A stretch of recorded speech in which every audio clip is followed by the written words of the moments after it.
Coming up next on Passion Struck. People might think, oh, paradoxical leadership, that is very difficult because we always need to find the perfect balance in the middle. No, that is absolutely not true. In fact, it is, you can go black, you go white, you can go gray, you can go everything in the middle, but you need to make a conscious choice. Welcome to Passion Struck. Hi, I'm your host, John R. Miles, and on the show, we decipher the secrets, tips, and guidance of the world's most inspiring people and turn their wisdom into practical advice for you and those around you. Our mission is to help you unlock the power of intentionality so that you can become the best version of yourself. If you're new to the show, I offer advice and answer listener questions on Fridays. We have long-form interviews the rest of the week with guests ranging from astronauts to authors, CEOs, creators, innovators, scientists, military leaders, visionaries, and athletes. Now, let's go out there and become Passion Struck.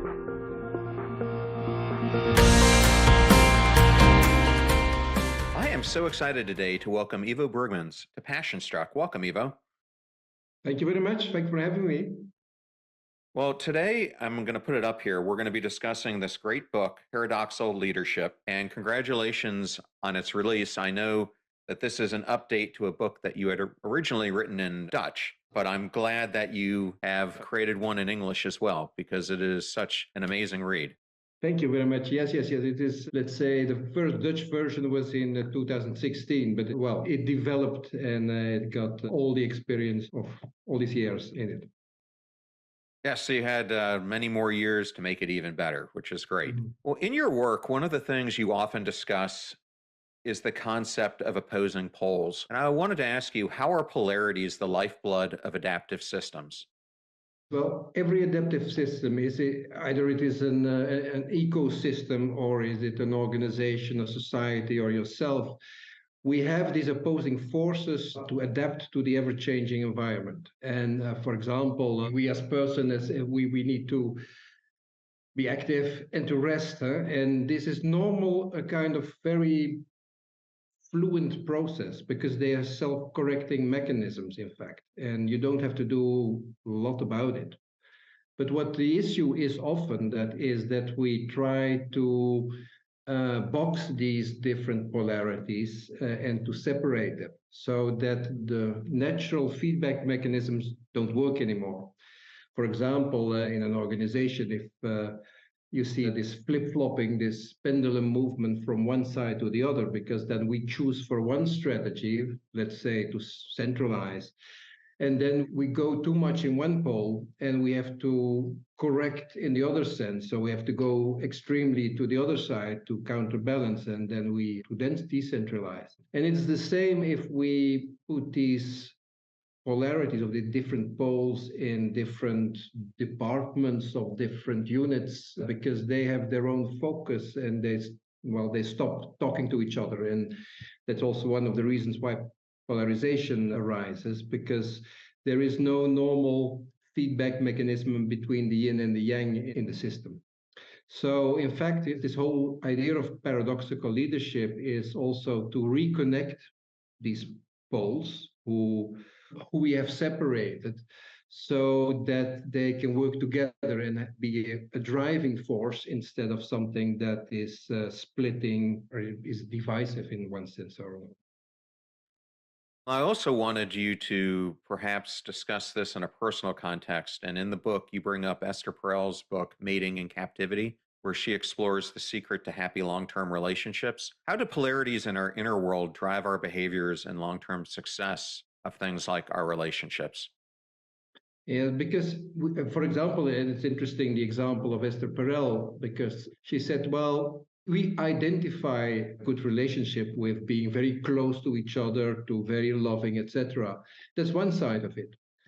But it's interesting that there's another side, and that is the more risky side, the adventurous side, and the manipulative side. And I think she wrote somewhere that she said, well, what we protest for, well, we demonstrate for during the day, we appreciate during the night, let's say, because We need both aspects. And as Esther gave the example, that she asked her clients, when do you see your partner, well, where you appreciate your partner most? Well, while he's absent. Because there is a distance, and this aspect of closeness and distance is very important to have a sustainable long-term relationship. And that is one of the examples. But also in ourselves, you're never one side or the other. You're an introvert, but you also have an extrovert. You don't have it maybe in a 50-50 balance. Maybe you're 80% extrovert and 20% introvert, or even 95% extrovert and 5% introvert, but you're never 100-0, because if you're 100-0, you're only extrovert, you're giving all away your energy. If you're all introvert, you're collapsing because you're totally back to yourself. In fact, it is knowing that it is a continuum and that you need these both forces to thrive and to adapt, in fact. But we have the tendency to narrow them down to binary choices. Many of the personality tests are also, are you extrovert, introvert? And it's interesting if you do the Myers-Briggs test type indicator, the MBTI, or a ENTJ or whatever. But there's one aspect that is a binary interpretation of something what is scaled from 1 to 100. And if you're 49 on the scale, you're an introvert. If you're 51, you're an extrovert. Well, that's a strange binary interpretation of something that is quite fluid, and that we need, in fact, both to be successful and to be happy. And that's the most important of that. Well, one of the things I've found in my own personal career is that we tend to spend a lot of times on the very distant sides of the poles. And we end up practicing something called either or thinking. And for the listener, I was hoping you could explain this concept of either or thinking and why it's grossly inadequate. Yeah, well, let me also say why it is attractive, because it gives you a very clear identity. Yeah? That is, well, let's say I have a blue management style or a yellow management style or whatever style you have, then you are quite predictable. People know what you are about. So that creates a lot of stability, but it also can very much narrow yourself to just one side of yourself. So either or thinking creates, you make a choice. And if you're making your CV or your LinkedIn profile, you want to be precise, because we're also rewarded for being very precise. In marketing, you need to be, what are you about? In one elevator pitch, just say your identity, because then we know.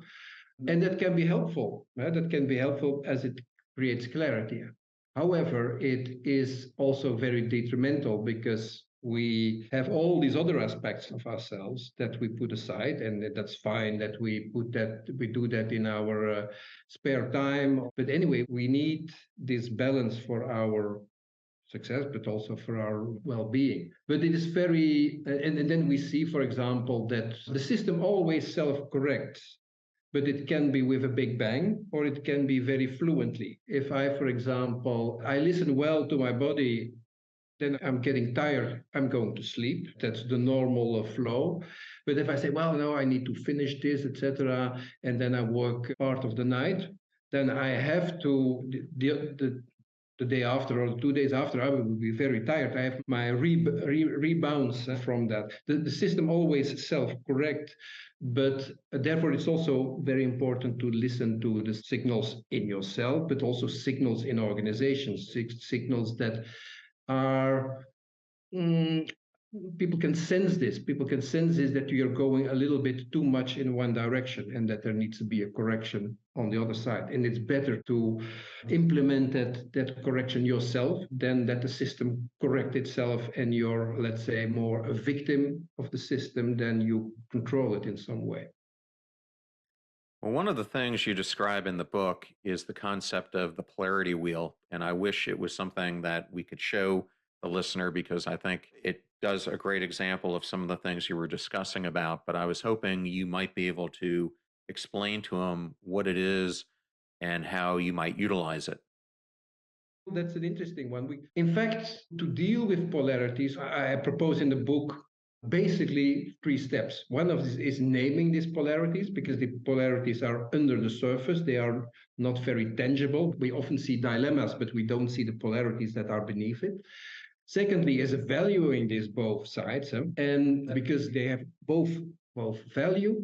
And third, and then comes the polarity wheel in, you can combine them in different ways. Let's say that hard work and play, for example. These are two aspects of yourself, and you value them. You can say, well, I think they're equally important. Okay, how are you going to combine them? And we all, if we think about bringing together opposites, we all always thinking either of a compromise, something in between, or a beautiful synthesis where everything comes in a kind of yin-yang way together. But there are much more options to do that. You can say, well, hard work and play. Let's say 95% of the time I'm working hard, I'm a consultant, and 5% of the time I'm playing hard. And then in my work as a consultant, we had this was working, but then you can have a football, what is it, football machine that you can just foosball. Yeah, foosball. Yeah. Exactly, that you just can unload your energy and then go back to work again. So that is, let's say, the other pole is not equally important. It's exhaust valve. You just have to release some energy, because otherwise it's not sustainable to be just in one pole. You can have both poles together in an equal way. For example, you say, well, at work I'm very disciplined, but in my spare time I'm a creative artist and I do that, or I'm a dancer and I do that in parallel. That's also a way to combine them, or you can then do that situationally. In some situations you go very disciplined, and in other ways you go with the flow. So there are different ways to combine them, and it's interesting. And one of the ways is also to say the compromise. Let's have a little bit of both. The advantage is, they're connected. You're not working so hard, but you also work in a quite relaxed and playful way. Okay. But the disadvantage is that you don't, the risk is that you don't do both, because you're stuck somewhere in the middle. You're failing on both sides.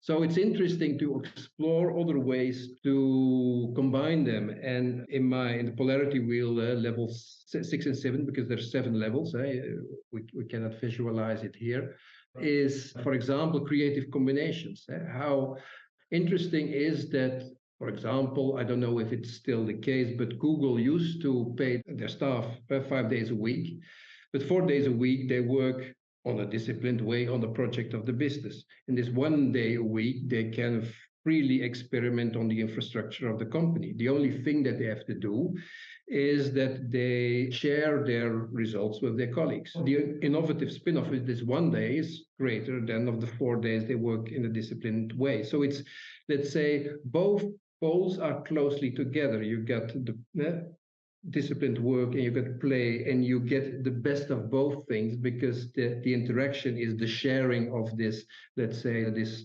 prototypes you develop. And I think it's a very fundamental point, because people might think, oh, paradoxical leadership, that is very difficult because we always need to find the perfect balance in the middle.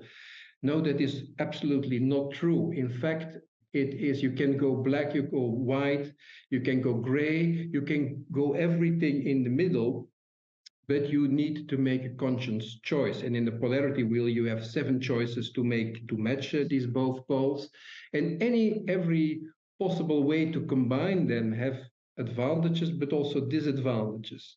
It is really being able and being conscious to choose whatever is needed in a specific situation. Let's say that you're a very traditional company and you want to innovate.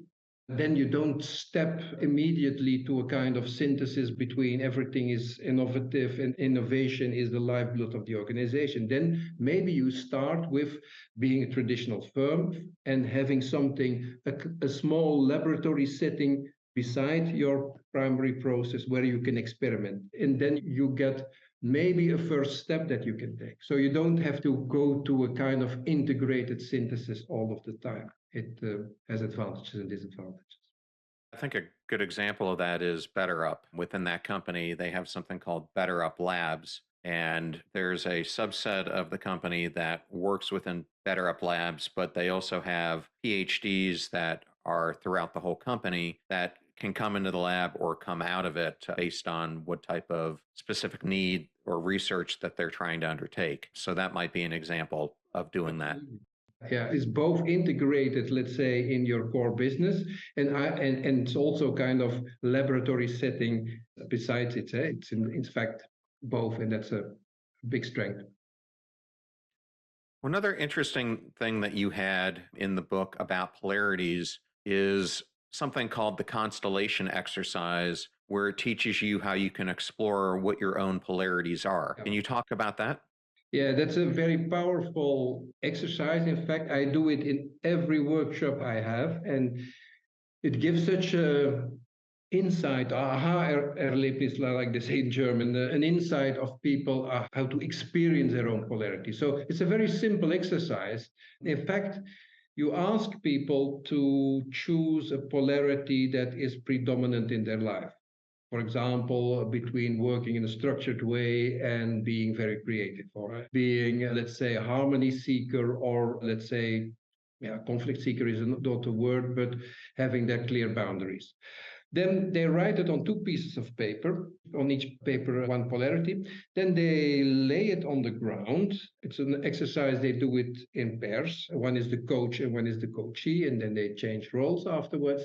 And then the coachee explores four positions. That is, he or she is going to just stand on this paper with, let's say, structure on it, and they feel and they sense what it is doing with them, and they can have examples of their life, but also they feel something. And you often see that in the body language of people who are standing there saying, oh yes, yeah, this feels good. Or their mouth says something different than their body say. They say, well, I'm feeling very good. I'm very comfortable here. So it is in the body saying a completely different story than what they say.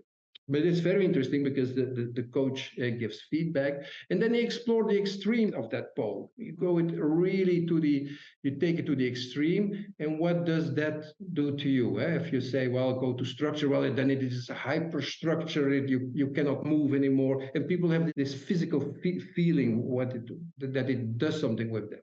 And then they go to the other pole, they explore the pole that they're maybe less familiar with. They also see what is the strength, what is the limitation. And also they exaggerate that so that they can see where is the cutoff point, where is the limit where something that might be a strength becomes a liability. And then the third position is that they have explored both poles. That is somewhere where in the middle between this, on this continuum between those poles, are you stand? What is your natural default setting? And where is your natural position? And they can stand there. What does that mean for your daily job? What do you need to move a step to the left or to the right? And then the third step is then they step outside this line between the two poles, and they, let's say, not from looking at them from a distance, they look at it from a distance, but they're also connected to both poles. And often there arises a new way of bringing them together that is more than just, let's say, a compromise in the line somewhere in between. It's they do it 15 minutes, very simple. I've done it with brain surgeons to mayors, to police officers, to army generals. And it's such a powerful tool because in 15 minutes, they have a profound exchange about the polarity. And they often recognize that they're struggling with the same polarity. Maybe in other words, and traditional polarities that come up are giving autonomy and controlling, or structuring and improvising, taking care of others and having your own boundaries. These are these typical things. What I often do when I work in company is that after this exercise has been done, I ask people just to name the polarities where they have worked with. And often, if you look at them, there are often 2 or 3 underlying polarities that also define the polarities of the organization. Because organization attracts also the people with the same polarities, or people have incorporated the organizational polarities. It's very interesting. So it's very short term. It's described, because it is described also visually in the book. But sensing it is so much stronger than just talking about it. And sometimes people have a resistance, and well, I have to stand on a piece of paper. What is this for a kind of idiot exercise? But then when they do it, they say, well, whoa, I never ever thought that I would feel something. And that gives the eye opening and the insight.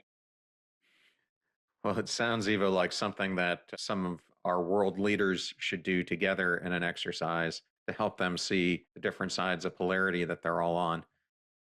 Absolutely. By the way, you can also do it collectively. If you do a collective polarity in a management team where they all struggle with, it's interesting to see how people position on that line. Maybe the financial controller is on the left because they say, well, we need some structure, and all the creative people on the right, and there is nothing in between. Very interesting also to see. Yeah, because it's systemic. Sometimes people stand on one side of the curve because all the others stand on the other side. Because it is not let's say that's their preferred style. No, because they are, let's say, they want to balance the whole, and therefore they take another position that is not their natural position, but to counterbalance all the others. Well, one thing I picked up in the book is that you have been a fan of paradoxes and have studied them your whole life. What led to your interest in them? Well, I live in Antwerp in Belgium, and let's say 30 miles above Brussels and 100 miles below Amsterdam. And my mother was Dutch and my father was Belgian. And well, they speak the same language in theory, but anyway, they're two completely different cultures. Interesting also to be from a family who is bicultural. So you learn to talk two languages, in fact, two languages in the broad sense with values. So for me, it's easy to work in the Netherlands and to work in Belgium. For some people in Belgium, it's impossible to work in the Netherlands because it's a complete different culture. So that is one aspect that is, of course, linked to my upbringing, but also the aspect that I realized that I have so many contradictory aspects in myself. And when I was an adolescent, I was a punk rocker, another day I was a hippie, and the third day I walked with a dandy suit on. So the question is, who am I, in fact? So it's an identity question. And later in my life, I discovered that it's really an advantage to have these different aspects of yourself, that you can be very conceptual but very practical, and that you can switch depending on the situation. And if I do, for example, talked about the personality test. If I do one personality test, I'm an extreme introvert. If I do another, I'm an extreme extrovert. And both true. So the interesting, I studied philosophy, the question of identity is a very interesting one that is very strong link to that. But anyway, I left this fascination about paradoxes. I left it for, let's say, 20 years. It was something under the surface, but let's say 10 years ago, more than 10 years ago, 15 years ago, I restarted thinking about these paradoxes because one trigger was I was traveling frequently for my work with airplanes, and I was just asking myself the question: how can we live in a very sustainable way? And often, well, then you come to a kind of polarity between, well, anyway, you want to economically grow and to see everything in the world on one side, but on the other hand, well, you want to limit your decrease your footprint. It's a kind of dilemma, one or the other, and maybe you can be something in between, saying, oh, I ate less meat, or I'm less traveling by airplane. But yeah, that's a compromise. So my question there was also both. And can we grow unlimitedly without limits, and also diminish our footprint at the same time? And that it was in 2008, 9. It was the time of Second Life, the predecessor of the metaverse. And maybe I thought, oh, well, we can grow in the virtual world. not knowing that all these server parks take enormous amounts of energy. Or we grow in our imagination. So that is, then I started thinking about, all right, is there both end possibilities? And of course, I was 25 years, I worked as a consultant in a international management consultancy, and I often saw organizations flip-flop from one side of the other, from central to decentral and back again. And it was, to be cynical, it's a good business model for a consultant because every time they have to switch, they need your help. But the question is this a sustainable way of changing? So many factors, and I think, and what it is, what I really feel, because that this is really my mission to bring that together. And someone pointed out that my name is Brugmans, Bridgman in English. And someone said to me, well, then your name is very well chosen because Bridgman is really bridging these polarities, in fact. And I see it as my core mission, and therefore, yeah, I spend all my energy to do that. For my first book, I was working in a consultancy. I took 2 sabbaticals, one of 9 months, one of 6 months, because I really believed in it. But after 1 year, I wrote this beautiful book. It was after 1 year, it was discounted, and no one wanted to buy it, and that was exactly 10 years ago. But then, because I really believe that it will make the world better and it will make people happier and also organizations better, then I wrote my second book. And well, that is the predecessor of the one that I published last month. And that became a huge success. Timing is also important because in 2013, when my first book was published, the straightforward either or thinking was very dominant. And now we're facing in this very volatile world all paradoxes. If you go on one side, you flip to the other. So every one of the big challenges of today, if it's climate or migration, etc., have these 2 sides. So people are more and more looking for other ways of doing that. We have a German-owned supermarket here that has really blown up over the past decade, and that's Aldi. And Aldi now, at least the ones I'm in locally, they have replaced all their cashiers with self-checkouts. They still have 1 lane that is for people to inquire with the store associate, so you can still have that experience, but everything else now is self-checkout or self-scan in the way they're doing it. So similar philosophy. And I have to say, personally, I love records. I must have 300 of them because there's just something tangible about holding that record, being able to look at the artist. And I loved it when they would put the lyrics on it because they were in bigger print so you could actually read them. Yeah. And it just made you feel more connected to the band. And there is something just different about hearing the subtle crackles and the just different distortions that made, especially when you go back and you listen to albums from the 70s or 80s. It's what you remember growing up hearing. Like you said, my daughter is now just as big a fan as I am. And it's amazing how the younger generations are listening to so many of the bands that we were growing up. In fact, she and I are going to a Cure concert coming up in a few weeks. And I think she is more excited even more than I am to go. And I've liked them for 30 years. Yeah. They were my favorite too, but they still exist. Yeah. Fantastic. Yeah. Yeah. That is fantastic. But it also that gives a link to between generations, and they love it. They in one way or another. And because in fact, I can think all about digital applications, etc. But like you said, that creates connection with the artist, but also connection with your daughter. It's a whole ritual, in fact. And we see also in our society that we have grown too much to, well, an enormous amount of choices that people can make. So that it's incredible. So also people need, the limitation of a record is that you have to listen it all because it's built up in a certain way. You can, so it's interesting. And people sense that this is needed, that it is a basic human need to do so. Well, before we got in this discussion of vinyl records, which I think was a good one for the listener to understand, using that simple context to understand this much bigger paradigm shift that we're talking about here. But before that, you were talking about some of the larger societal issues that we're plagued with right now, things like climate change, polarity, conflict. How do we use both and thinking to solve these complex challenges? And why is it a more suitable way to approach them?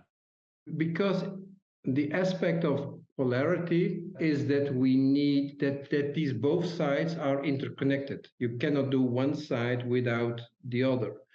The paradigm of just simply solving issues has to be replaced by a paradigm that is, well, we cannot solve them, but anyway, we can try to navigate them. And just for example, what we saw in the COVID crisis is, okay, there is a pandemic, let's do a lockdown. It's very straightforward thinking. Well, here in Europe, there was a lockdown all over the place. But the aspect of the lockdown has more negative aspect consequences than you could preconceive before, because then it is not only about physical health, it is about physical health and mental health. We now see the negative effects of, certainly with young people, on their psychological well-being. We saw also that a lockdown and breaking the connection has also impact on, for example, the social cohesion that we have. People are more to themselves than they were before the lockdown, for example. Well, certainly here in. So in fact, if you just approach, and then you say a pandemic, that is something simple, because you get a virus and you have to destroy the virus. But anyway, there are polarities at work in that sense. Climate, well, it is working both maybe on, then you see also, well, we invest in technological solutions. That is one side, and well, you have the believer in, well, technology solve everything. Anyway, there is another side also that we have to change our behavioral patterns. We have to work both on, let's say, mindset, but also on structural things. These issues are too big and too complex. It's more powerful, more workable to look what are the key polarities that are driving them, and then let's say balancing them, because it's not shifting from one side or the other, but it's saying what is the right mix that we need at this moment. What is, so we need to be a little bit more to the left, a little bit more to the right. It is not all about, let's say, physical health. It is not all about mental health. It is, okay, how are we, what is the balance at this moment in time? We want to make a little bit more to the left, more to the right. But that is the discussion that we need also on a societal level. And it is not something that we only need to do as politicians talk to each other, because if politicians talk to each other, it's often a very polarized discussion between pro and contra. It's interesting to have this dialogue. I describe also in the book the concept of the paradoxical dialogue at a broader level. What is for us the balance between, let's say, sustainability and economic growth, for example? That's a fundamental discussion, and it is not either or, but it's the both end question. I'm very fascinated. That triggers me. That is this dialogue. You can start with this both end question. I call it the paradoxical challenge. How can we improve the quality of our lives on the one hand, or improve our economic well-being, and on the other side, improving our relationship with the planet? How can we do that? And that is, I think, it's more important to raise the question than just formulating the answer. And I think I very much believe also in society that way we have to improve this collective dialogue, put it on another level than just now have all kind of arguments to convince the other, because that doesn't work. Then you get endless discussions that are not fruitful. For example, also in organizations, you've got unfruitful discussions. You say, well, if you have a change program, they say, some say, well, first we need to change the structure, and then the culture will follow. No, the other said, no, first we have to change the mindset, and then the structure will follow. And you get an endless discussion on that. But anyway, we need to have both. And the question is, how can we change mindset and also implement it in systems and structures so that it is sustained. So it's asking another question, and I think that is incredibly important. Well, at a time that we need systems change across so many different societal areas, both and thinking is an extremely important mechanism to help people, especially when these systems changes involve so many different cultures, so many different worldwide perspectives to get better aligned by understanding all parties' concerns and uniting on a common front where you take the perspectives and you use them to drive a unilateral way to solve the issue. So I think it's going to be extremely important going forward. And on that note, I wanted to ask a few questions on how you put this paradoxical leadership into action. So the first thing I would want to ask is, in what ways do paradoxical leaders embrace co-creations and new forms of cooperation and partnerships?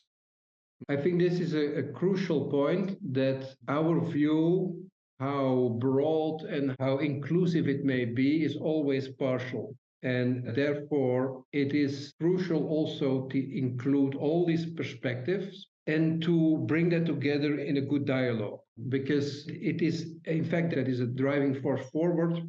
Maybe I gave you the example earlier of I was talking to this private equity firm, and they have many startups in their portfolio. And they say, well, if we listen to your story, the startups who are the best performing are the ones with a very creative chief executive, a very strict CFO. And if they can see their position also, because also when they believe passionately about it, when they see it as a partial position and they can go to a higher ground and to see the overall picture, well, to value the other side's aspect and to see it as complementary to them and to see how you can be used in a greater purpose, then you get an enormous drive for such an organization and for any endeavor. If they are stuck in their own position, then you get diversity, but anyway, you got polarization. They move away from each other, they won't talk to each other, etc. So partnerships are crucial to have different perspectives that are really complementary, but also a challenge, because it's very important to live with each other your common goal and to also see your position as a partial position and not, and often arises is that one of the partners positions itself as the dominant one and the other that is, well, they are allowed to do something, but anyway, it requires also that you have the conversation on an equal level and not only by words but really by deeds. So partnerships is absolutely the future, but it is a challenging thing. Then you really need to know what are, if your partner has a certain position, what is lying below it, what are their deeper values, deeper drivers, also the things that they don't say by themselves, but asking the question and getting deeper in the iceberg is very important to really understand the other. I think that's a great lead in then to the next question, which is, we were talking about climate change and the need for systems change, which is going to require leaders to emphasize sustainability. How could a paradoxical leader emphasize this sustainability and integrate business and social goals around sustainability together? I think that the aspect of integrating, because you get the different models of people, profit, planet, and that you integrate it, and you have both your profit goals and your sustainability goals.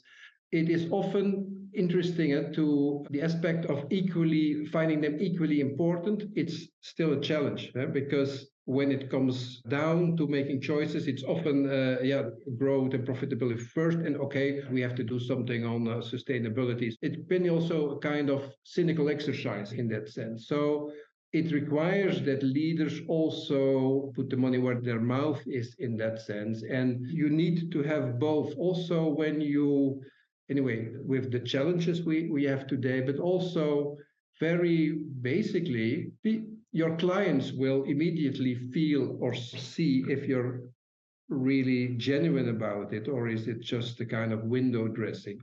And also when we're talking also about new generations, millennials coming up, etc., these are people who have different values in that sense. And I'm still grown in an age where you have to perform to work and to perform, etc.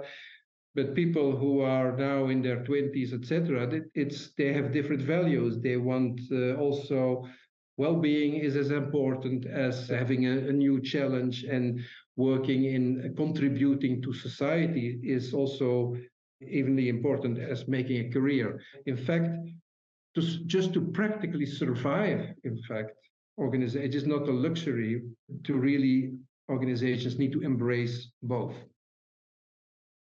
Okay, and then Ivo, I wanted to break this down on a personal level as well. We are often confronted with a dilemma in our personal lives, or we encounter a polarized situation. How can we reframe the questions that are facing us from limiting choices to unexpected possibilities by using both and thinking in our personal lives? We often face the dilemma that is forced choice. But that can be in myself. Am I going to be a successful businessman or going to help the environment? That can be a choice. Or it can be, let's say, a polarized situation between two parties who want something different. It's interesting because these are just manifestations of deeper needs and values. So, for example, your discussion with a colleague on a specific approach, you can have the discussion on the content side, but often if someone is not willing to cooperate or is avoiding you, etc., there is something deeper beneath the surface. And it's interesting to know what are the underlying values and what are the underlying needs. And often it is not really about the content, it is really about some basic drivers of feeling recognized, the need to succeed, the need to be heard of. And often these are disguised because we talk about the content and not really about what is really below it. So it starts also with being curious and be curious to the other, asking the questions, listening well. Don't project what we think the other may find important, but really listen, and also listen between the lines, because what people don't say is evenly more important than what they say. To yourself, it means that you need to be very honest in self-reflection. If I say, okay, I want to save the world, I'm going to do this demonstration for a better world, it's interesting to say, okay, is connected with some values of myself. Okay, I want to the environment is important for me, but also there are very personal drivers there, and maybe my friends are there, or I want to be seen as someone who is very socially responsible. And there's nothing wrong with these drivers, but anyway, recognizing them for what reason you're really doing this is quite important, to be very honest to yourself. And we don't do that often. We see only, let's say, the nice words, but anyway, the deep drivers below, we don't want to see.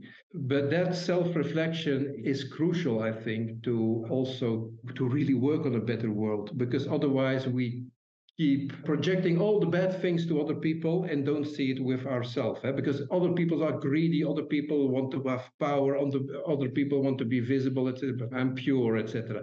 Also recognize that with yourself. If you there is important place in the book about recognizing your own shadow side, the sides that you don't want to see. If you can do that, you can also better empathize with others. If you say, well, really, people who judge others, who are judgmental, I really hate them. Huh? But then you're doing exactly the same. That's your blind spot. But anyway, if to recognize that everyone is judgmental, even yourself, then you're on the same level of the other person, and then you can connect and to empathize. Well, great. And Ivo, my last question for you would be, I know you do coaching and consulting work in addition to the book. Where is the best place that if a listener is interested in learning more about you and working to help them perfect their paradoxical leadership that they can go to? The first step may be my website, and that is paradoxical-leadership.com. There you got also the links to videos and probably also to this podcast, some articles, and the link to the books, and certainly my last book, who is now worldwide available, where I describe, in fact, not only other way of looking at things, but also give very practical tools that people can really practice in their daily job. Well, Ivo, thank you so much for joining us today. It was such an honor to have you on the show. Thank you for having me. I thoroughly enjoyed that interview with Ivo Brughmans, and I wanted to thank Ivo and the University of Toronto Press for the honor and privilege of having him appear on today's show. You're about to hear a preview of the Passion Struck podcast interview I did with Dr. Gabrielle Lyon, who's an acclaimed medical practitioner, author, and founder of the Institute for Muscle-Centric Medicine. We discuss her new book, Forever Strong, a new science-based strategy for aging well. Growth comes from cultivation, not comfort. And oftentimes when we hear stories like how you used to be, you were much more comfortable in the grind because everything else is foreign. The calmness, the steadiness, the capacity, each season has positives and negatives. At the end of the day, though, I truly believe that the actions and the person that we are today will show us the person we are going to be in the future. And that it's the actions and the discernment of thought on a daily basis that truly cultivates the individual's trajectory. And you do have to become deeply intentional. Remember that we rise by lifting others, so share this show with those that you love and care about. And if you found today's episode useful, then definitely share it with those that you care about. In the meantime, do your best to apply what you hear on the show so that you can live what you listen. Until next time, go out there and become passion struck.